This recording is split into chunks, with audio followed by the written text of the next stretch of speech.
दोस्तों नमस्कार, बीनिया संजय से मैं कौशल तिवारी। मोदी सत्ता से देश की आर्थिक हालत सुधरने का नाम नहीं ले रही है। चौतरफा महंगाई ने आम आदमी का जीना हराम कर दिया है, तो दूसरी तरफ रुपये डॉलर के मुकाबले लगातार गिरता जा रहा है और यदि विशेषज्ञों की माने तो आने वाले साल के पहली या दूसरी तिमाही तक रुपया 85 रुपए पहुंच जाएगा डॉलर के मुकाबले। ऐसी परिस्थिति में देश के सभी क्षेत्रों में जब महंगाई की मार सामने दिखाई देने लगी है या आ चुकी है, तब सबसे ज्यादा कौन प्रभावित हो रहा है? सबसे ज्यादा कारपोरेट सेक्टरों पर भी इसका असर पड़ने लगा है और हालत ये हो गई है कि कई सेक्टरों के पास, उद्योगपतियों के पास बैंक से लिए कर्ज को पटाने की हालत नहीं है। यही नहीं, बाजार से जो लोग पैसे उठाकर काम कर रहे हैं उनके सामने भी नई तरह की दिक्कत आ गई है और इन दिक्कतों में सबसे ज्यादा सरकार की नीति और उसके कार्य प्रणाली को दोषी माना जा रहा है। ऐसी परिस्थिति में जब बाजार सुधरने का नाम नहीं ले रहा है, तब देश के सबसे बड़े उद्योगपति गौतम अडानी का क्या हाल है, यह हम आपको आज बताएंगे। सबसे ज्यादा बैंक का कर्ज गौतम अडानी ने लिया है। गौतम अडानी की कंपनियों ने 2.5 लाख करोड़ से अधिक का कर्जा लिया है विभिन्न बैंकों से और अब जब कर्ज चुकाना मुश्किल होता जा रहा है, बाजार से पैसे मिलना मुश्किल होता जा रहा है, तब अडानी इंटरप्राइजेस ने एफपीओ लाने का निर्णय लिया है और इसके तहत बाजार से 20,000 करोड़ रुपए वसूले जाएंगे।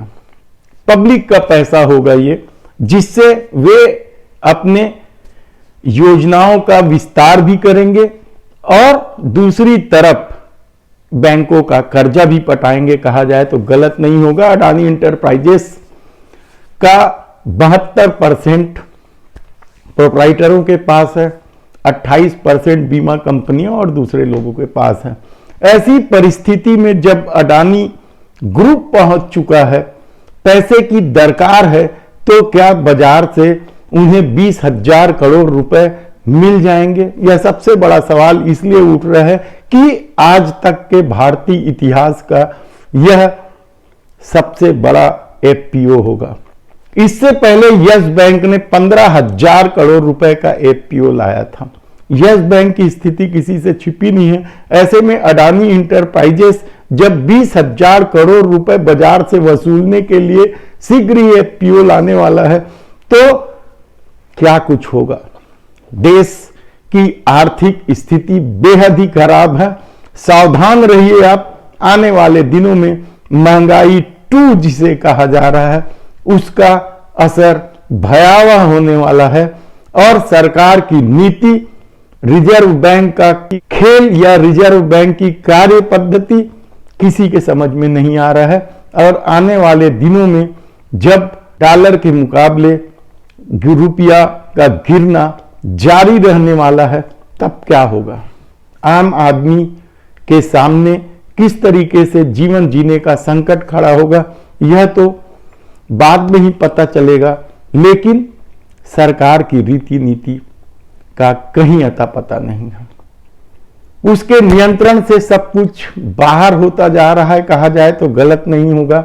और सबसे बड़ी बात तो यह है कि अब अडानी और अंबानी दोनों कई सेक्टरों में आमने सामने आने वाले हैं।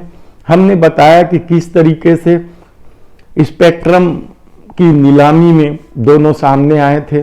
फिर पावर सेक्टर में अचानक अंबानी ने अपना बोली बोलना शुरू कर दिया अमरकंटक के पावर प्रोजेक्ट की नीलामी में लेके। अब कहा जा रहा है कि अडानी ग्रुप पेट्रोकेमिकल में भी आने वाला है। क्या होगा इन दोनों के बीच जब कंपटीशन होगा, तो सरकार की कमाई बढ़ेगी, देखना होगा। दूसरी तरफ सरकार अभी भी सब कुछ बेच देने पर आमदा है, प्राइवेट करने पे आमदा है, प्राइवेट पार्टनरशिप करने की एक रणनीति बना रही है। और होटल व्यवसाय में दिल्ली में भारत सरकार का सबसे बड़ा होटल है कहा जाए अशोका। इस होटल को अब बेचने की योजना बना रहे हैं। इससे पहले भी अटल बिहारी की सरकार के समय यह होटल बेचने की कोशिश की गई थी, लेकिन इसका जो मूल्यांकन है दिल्ली के क्रीम इलाके में है, उसकी वजह से कोई व्यवसायी सामने नहीं आ रहा है। इस बार फिर केंद्र की सरकार इसे बेचने की कोशिश कर रही है। 25 एकड़ में दिल्ली के क्रीम एरिया में फैले इस होटल में 550 कमरे हैं।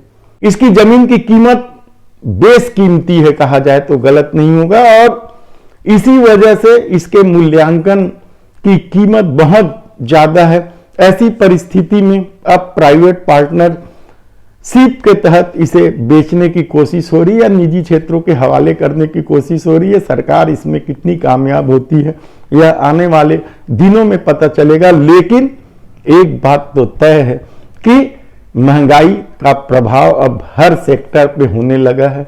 ग्रामीण क्षेत्रों में हमने बताया पहले कि किस तरीके से मोबाइल यूजर्स कम हो रहे हैं। भले ही प्रधानमंत्री कहें कि डाटा सस्ता है, लेकिन हकीकत तो यह है कि पिछले 6-8 महीनों में लगातार कीमत बढ़ती जा रही है, कंपनियां वसूलती जा रही है। उत्पादन के क्षेत्र में लगी कंपनियों की हालत सबसे ज्यादा खराब है। उन्हीं क्षेत्रों से नौकरियां भी जा रही है, लगातार छटनी चल रही है और सत्ता इन दिनों पूरी तरीके से गुजरात जीतने के चक्कर में लगी है। आप कहेंगे कि इससे पहले भी तो देश के प्रधानमंत्री चुनावी प्रचार करते थे, निसंदेह करते थे, लेकिन जब औसतन देखेंगे आप नेहरू के जमाने से लेके अभी तक के, तो औसत हर चुनाव में 2 सभाओं का होता था। अटल बिहारी वाजपेयी के समय में जरूर 4 सभाओं का औसत पहुंचा था, लेकिन इस दौर में तो चुनाव के दौरान पूरी सत्ता ही उस राज्य में बैठ जाती है। धन्यवाद।